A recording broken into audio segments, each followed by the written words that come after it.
Founded in 1682 by William Penn, Europeans first settled in Pennsylvania in 1637, although several tribes of indigenous people occupied the land for centuries before this. Pivotal in the French and Indian Wars, the 7 Years' War, the American Revolution, and the United States Civil War, it is no surprise that with such a rich history, our state developed a culture that is distinctive and multifaceted, full of legends and real-life heroes who risked everything for their beliefs. Today, Pennsylvania retains strong elements of folk culture developed by a combination of ideologies practiced by the varied ethnicities of original settlers, Native Americans, and shared experiences. Legends and lore passed down over centuries reveal philosophies that are as superstitious as they are religious, and even scientific, resulting in a microculture found nowhere else. Hi, you are listening to Pennsylvania Life, Legends, and Lore, where we believe that behind every great story, there is a nugget of truth. In each episode, your hosts, Ethan and Holly, will attempt to uncover that truth and preserve a part of our incredible Pennsylvanian lifestyle.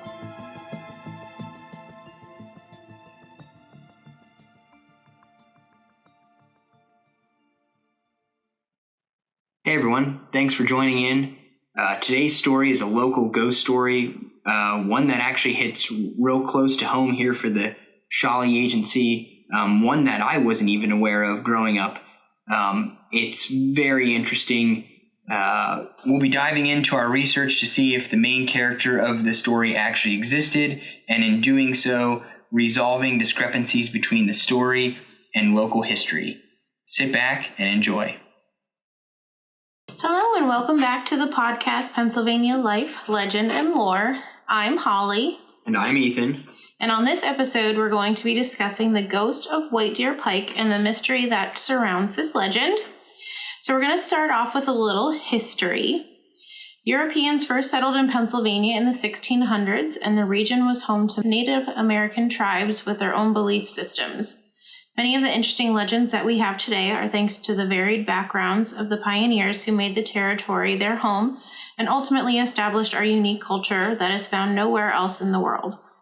Pennsylvania was also one of the original 13 colonies and played key roles in both the Revolutionary and Civil Wars, so it's no surprise that our state is rich with unique and fascinating folklore. But is there any truth to them? We believe that every good and lasting tale must have at least some truth to it. So here's one that we want to share. The singular appearance of a white deer in one of the most beautiful watersheds of present-day Union County was a wonder to the valley's earliest settlers who came in 1770. But the Native Americans who dwelled in this region since long before were excited, considering it a forewarning sign from their Great Spirit, an omen of a significant event that would change their lives. However, to the settlers, the albino deer was a coveted trophy, and when it was finally slain, many trekked miles to see it. The deer's appearance created such a commotion that the small stream along which the deer was shot has since been known as White Deer Creek, and the valley through which the creek runs is known as White Deer Valley. For decades after, the animal was reported to be the only white deer ever seen in the valley until 2 were spotted by a local hunter in 1850. Since this time, no other white deer have been seen in the valley, but another white ghost shows her presence occasionally and perhaps mourns the disappearance of the animals once she considered kindred spirits. White Deer Valley starts in the mountains south of Loganton, passes through the McCall's Dam State Park region, and ends just south of the cut in the mountains where White Deer Creek passes through on its journey towards the modern-day Interstate 80. The stream flows the entire length of the White Deer Valley and then parallels the interstate until it empties into the west branch of the Susquehanna River and the town of White Deer. Despite the interstate, White Deer Valley remains mostly an unspoiled wilderness. The region has the unique privilege of having the only Interstate 80 exit in Pennsylvania with no facilities nearby. Every state has haunted highways, and Pennsylvania is no different. From the phantom hitchhikers to spectral vehicles to gravity hills, there are many miles of highway that are supposedly haunted. White Deer Pike, also known as State Route 1010, and the Sugar Valley Narrows Road is supposedly one of those roads if the tale is true. In researching Pennsylvania folklore, we stumbled upon a legend that comes from White Deer Valley. Originally penned in the late 1800s by folklorist Henry Shoemaker, the Ghost Walk records a haunting involving a man he refers to as Daniel McKean, who in 1846 moved to White Deer Valley with his parents and brothers.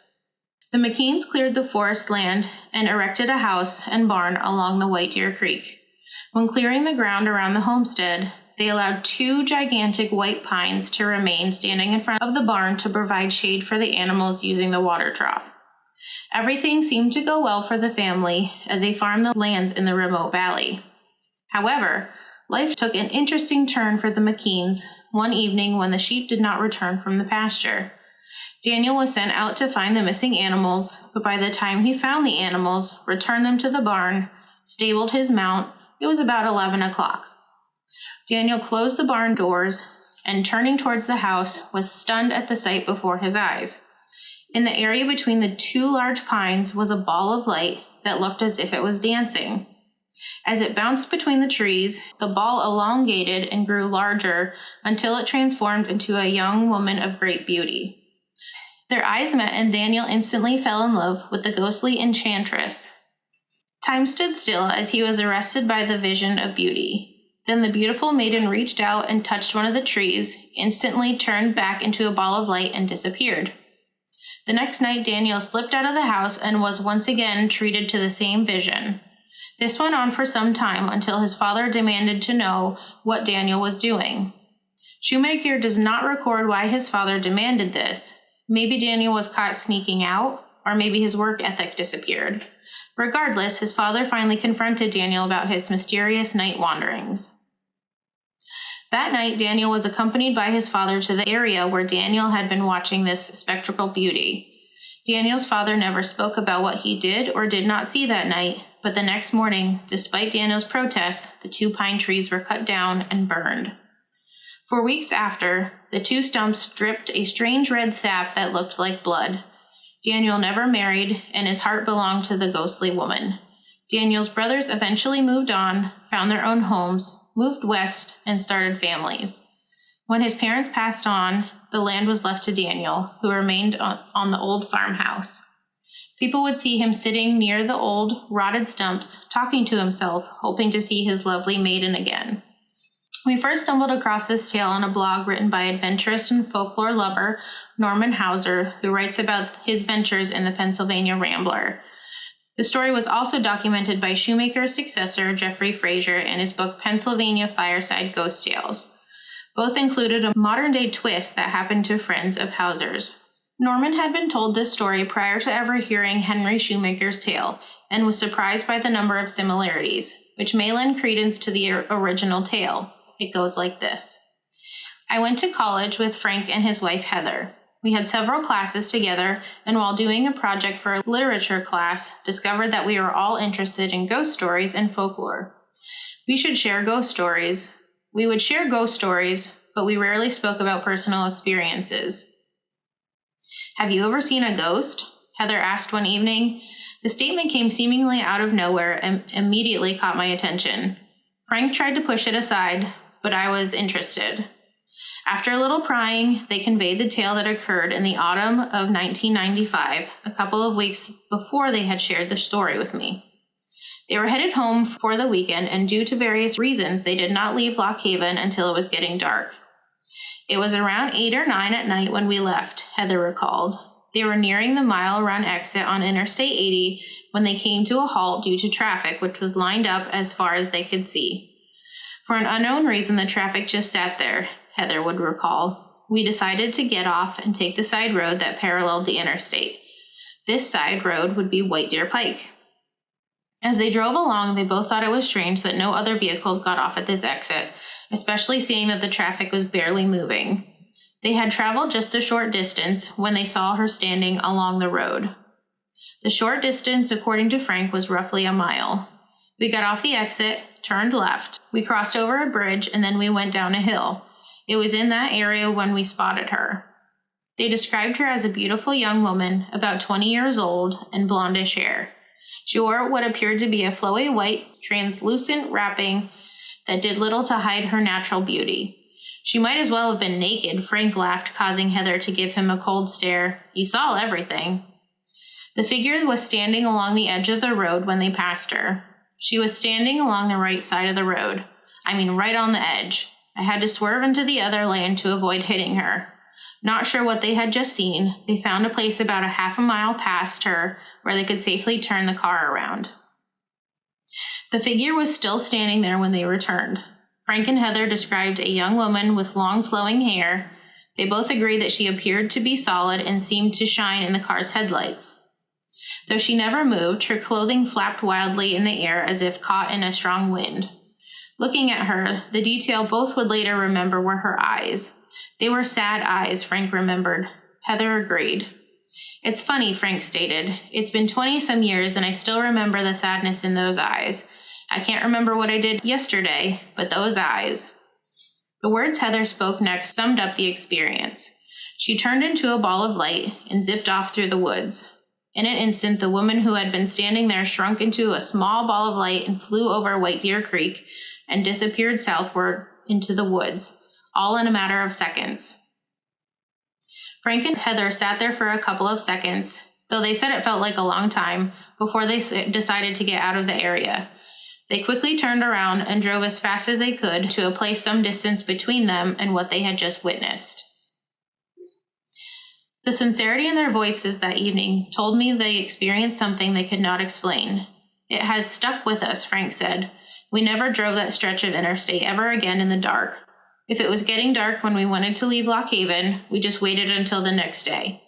It made Heather happier because she never liked driving past that spot again at night. Honestly, I don't blame her. I never drive through the area in the dark again. So if we look at these two accounts of the stories, we find some striking similarities. So both the events took place along White Deer Creek, and Frank and Heather's sighting was not very far from where Henry Shoemaker claimed Daniel's ghost story happened in 1846. So that's one similarity. Another one is both ghosts were described as beautiful women, and they both turned into a ball of light before zipping off into nowhere. So those similarities between the stories are what makes us think that they are connected. Correct. So, could this possibly be the same spirit? Moreover, could the original tale conveyed by Henry Shoemaker be factual? This seemed like a great opportunity to do a deep dive into the local ghost story. So we began our research by reaching out to Norman Hauser and Jeffrey Frazier. Since Shoemaker was known to practice narrative license when writing, he admits to having slightly altered the name of Daniel McKean in his tale. We felt it would be good to get some expert advice on Shoemaker's writing style and what he would have altered regarding the character's name. Both Norman and Jeffrey felt that Shoemaker would most likely have altered his last name. So here is where our journey begins. Finding a Daniel with a last name similar to McKean, McCain, McKay, McCollum, Macaulay, Macaw, or any other Scottish-Irish Mick last name that lived in the White Deer Valley and would have been in his mid to late teens in 1846. We started at the Union County Library digging through their county history books and historical archives. So much information about the history of towns and some noble families, but no one that matched our Daniel character. Unwilling to admit defeat, we dug deeper. Using an ancestry site and working with the Union County Historical Society, we focused on Scottish-Irish families that lived in the White Deer Valley region with similar last names from the 1820s to the 1850s. Again, no Daniel. There were a few records that appeared promising, but resulted in nothing concrete. Then we found an awesome nugget of information. In the electronic files of Penn State University's library archives, there exists a first edition copy of the original Pennsylvania Mountain Stories written by Henry Shoemaker and published in 1907. A copy of the document will be attached in our blog, and in the original telling of the ghost walk found on page 64, Shoemaker writes that the young man's name was Silas McKean. While Shoemaker still claims that the name is slightly altered, it made us think, where did Daniel come from? We have a later publication of Shoemaker's stories, and in that copy, the character is listed as Daniel. So this raises the following questions. Was Daniel truly the altered name, replacing Silas? And is this last name accurate? Was Silas the altered name, replacing Daniel, and was the last name accurate? Were both Silas and Daniel altered names for the actual individual, and the last name is accurate? Or were both the first and last name slightly altered, but close to the original? At this point, we proceeded to search with what we knew was factual. That the family settled in White Deer Valley in 1846, that Silas or Daniel McKean would have lived out the remainder of his life in that area, and according to the story, be considered an old man, and that the family was of Scottish-Irish descent and farmers. Moving forward with this information, we found the following individual via the Ancestry site. No Silas or Daniel, but David McKean, also recorded as David McCain, was born in Delaware Township, Northumberland County, on July 25, 1828, making him approximately 18 years old at the time of the story in 1846. David was the son of John McKean, who was listed on an 1830 census as residing in Turbot Township, Northumberland, Pennsylvania, which is just below Delaware Township. In 1850, however, the census records having John residing within Delaware Township. David's great-great-grandfather was William McCain, who was a Scottish-Irish settler who came from Atrium, Ireland, to New London, PA in 1704. It appears that his children adopted the Irish spelling of their surname, McKean, and dropped the Scottish spelling, McCain. While I could not find any occupational records for him, David's father was born on April 25, 1790, and passed away on February 21, 1858, making him present for the events of 1846 and 68 years old at the time of his death. In 1860, census record for Northumberland County shows David, along with his mother Mary, brother John, and sister Elizabeth, as still residing in Delaware Township. No father is listed, which matches the death record of John Sr. An 1890 census also confirms David's residency in the same location.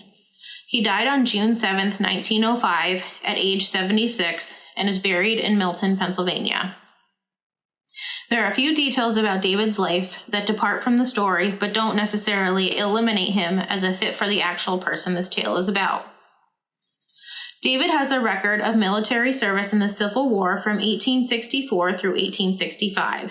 This is not surprising, as most men his age would have been enlisted in the war. David did marry and have children, although we could not find a concrete date for the marriage. He married Bridget Ann Durkin. They had 3 children, John, Anna, and Andrew. The eldest child, John, was born in 1855. This does not seem odd to us, as he would have been expected to marry and carry on the family name through his children. With his first child being born in 1855, a decent window is given for him to pine away for his ghostly love. Also, marriages in this time were still not always for love and often arranged. There is a period that he may or may not have resided in Lakeland, Minnesota in around 1880 and Thatcher, Nebraska in around 1885. We found only one genealogy site that lists him as residing in these places, but all have him located in Delaware Township by the 1890 census.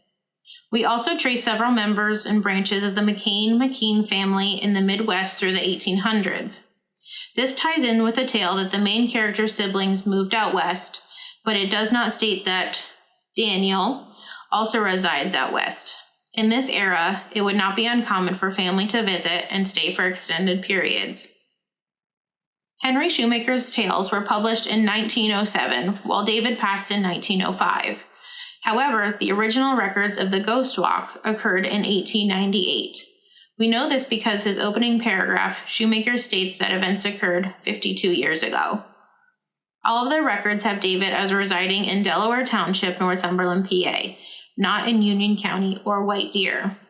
The most glaring issue seems to be this fourth issue, Delaware Township, which is very close to White Deer and absolutely part of White Deer Valley, but not close enough to the Mile Run exit and Sugar Valley Narrows of where the ghost was seen in 1995 on White Deer Pike. Since it was so close, we dove into some more research about the history of Union and Northumberland counties. What we found eliminated any doubt. Currently, White Deer Township is bordered by Lycoming County and Gregg Township to the north, the West Branch Susquehanna River to the east, over which lies Northumberland County, Kelly, and Buffalo Townships to the south, and West Buffalo Township to the west. Within White Deer Township are the unincorporated communities of White Deer and New Columbia, plus a portion of West Milton. Delaware Township's borders lie just below Montgomery, PA at the north and just above New Columbia at the south. Its western borders include the Susquehanna River, on which the town of White Deer sits. White Deer and New Columbia are solidly in Union County. Milton is part of Northumberland County. At one time, these towns, all of Union and Columbia counties, were part of Northumberland County. Northumberland County was established in 1772 and once extended from the Lehigh River to the Allegheny River, with New York State as its northern border. Alone, Northumberland County encompassed 1/3 of the state. However, increasing populations led to the formation of Union and Columbia counties in 1813.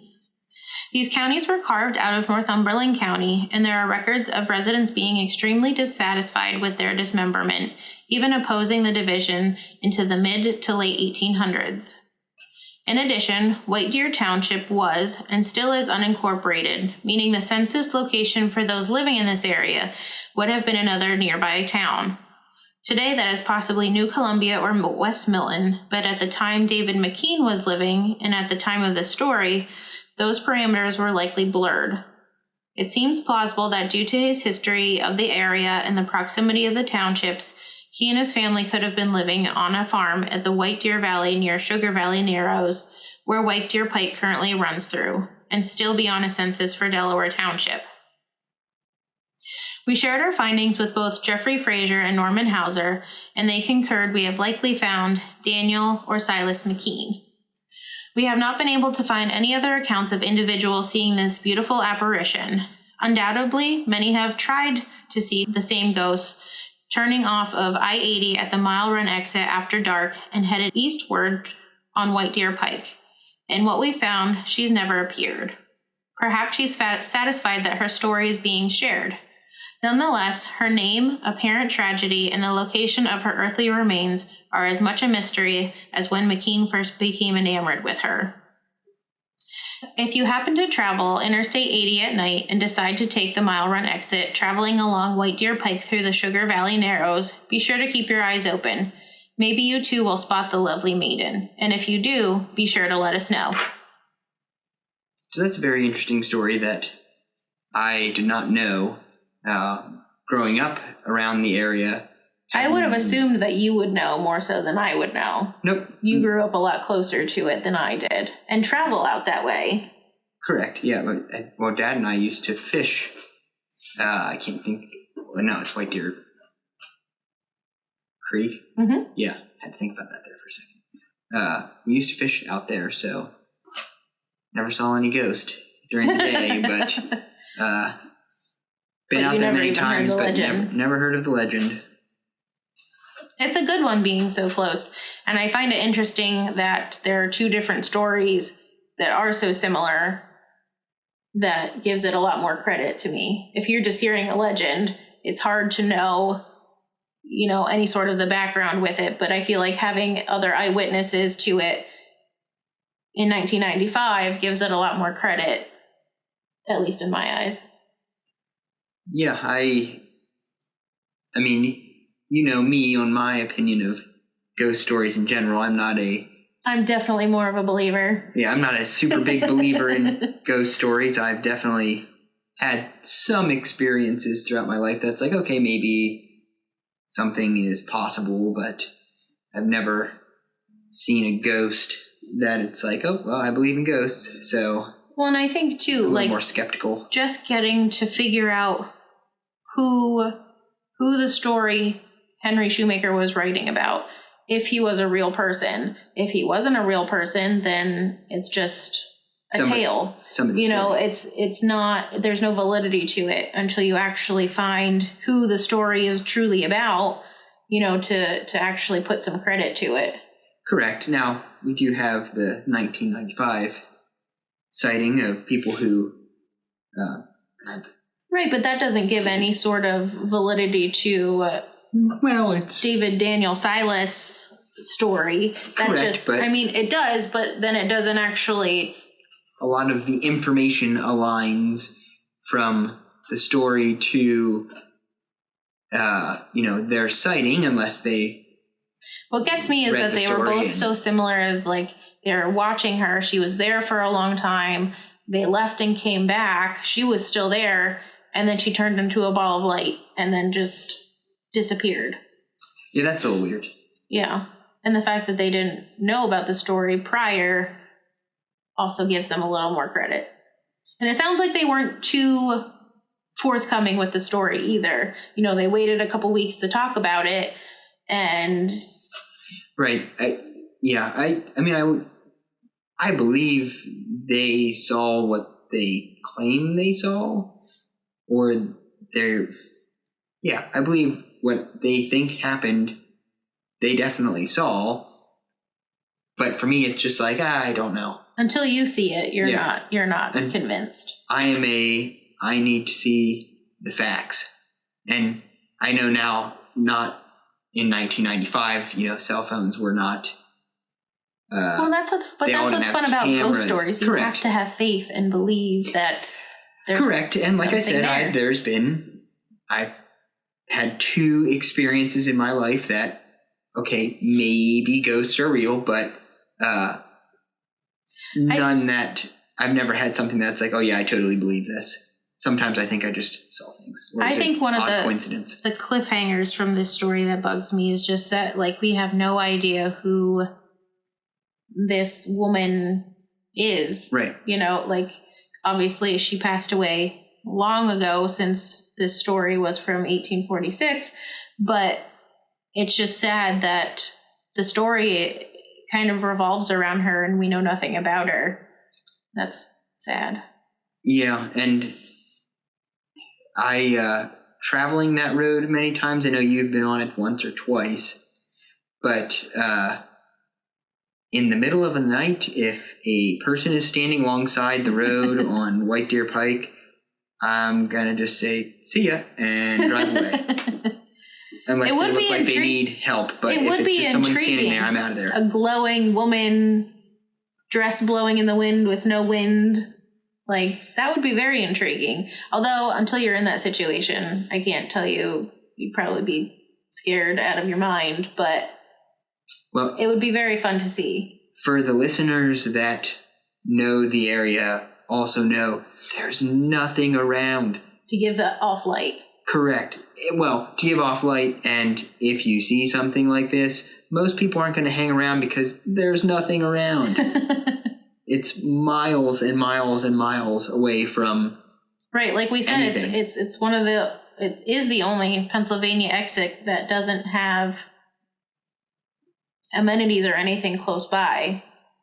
Yes. And so you get off, and there's a reason for you to get off at that exit, which could be why nobody else was getting off at that exit when Heather and Frank were getting off at the exit. If there's nothing there... Right. And in 1995, well, nowadays you can get off at the exit and say, hey, my phone, tell me how to get where I need to go using this exit. But back in 1995, you got off at an exit. You kind of had to have an idea as far as where you were going. And right. If there's nothing at that exit, you can't ask for directions. You can't figure things out. That could be another reason why they were the only people getting off. Or people could have known about the legend and just avoided it anyway. Although you grew up in the area and you never heard of it either. Yeah, I've never. Who knows? I said, no one's ever said anything to me about it, and maybe it's not maybe to our listeners, maybe it's not as common of a story as people think it should be, or that, all of us locals should know the story, but maybe it just wasn't talked about that much that a lot of people didn't know about it. And I feel like that kind of gives it a little more credit too, because if it's not so widely talked about, then people don't know about it. So if you have an experience, I feel like that gives it more credit because you don't know about it. You can they saw something and it just gives the original tale more weight.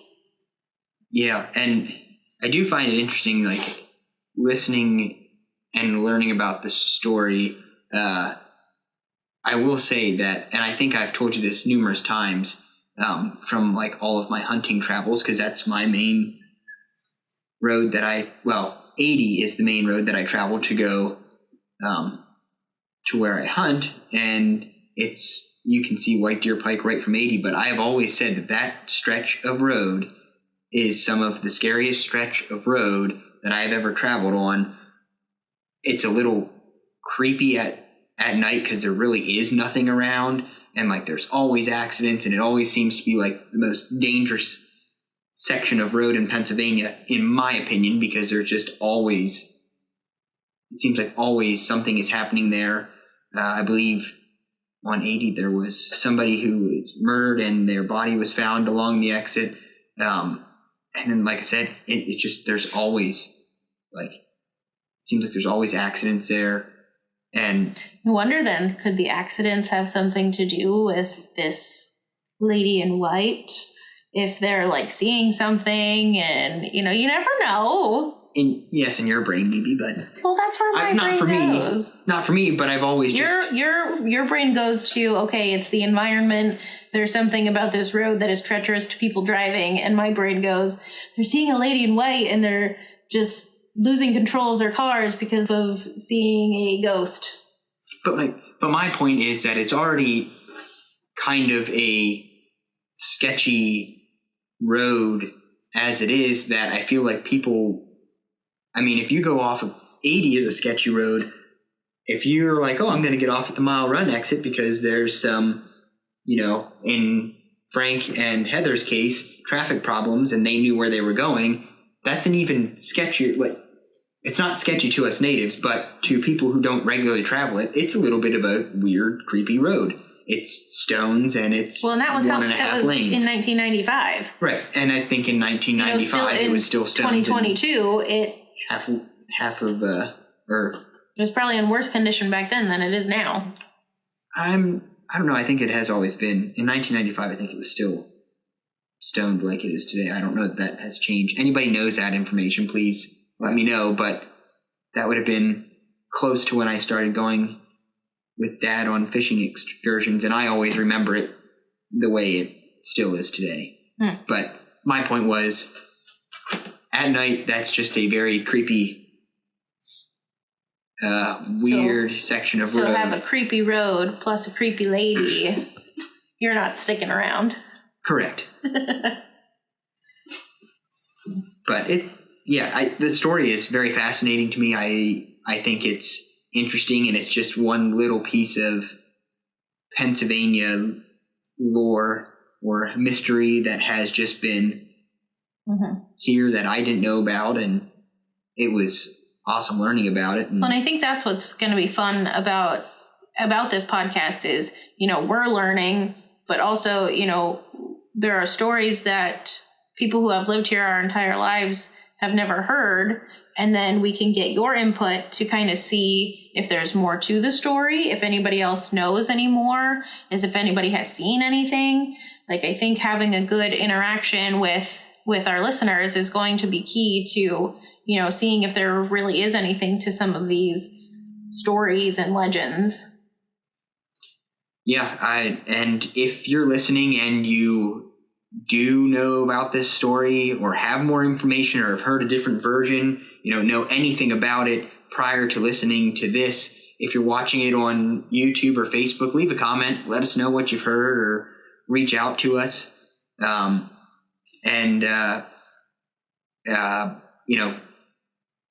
Give us your version that you've heard, or, build off of what we already know and maybe provide some additional information. And again, you can reach out to us, leave a comment on Facebook, YouTube, or shoot us an email at info@shawleyagency.com.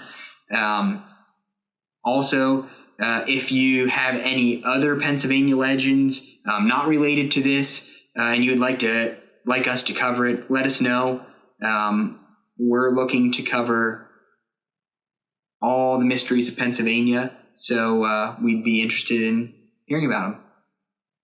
Mm-hmm. Thank you for listening to the podcast, and we'll catch you in the next one.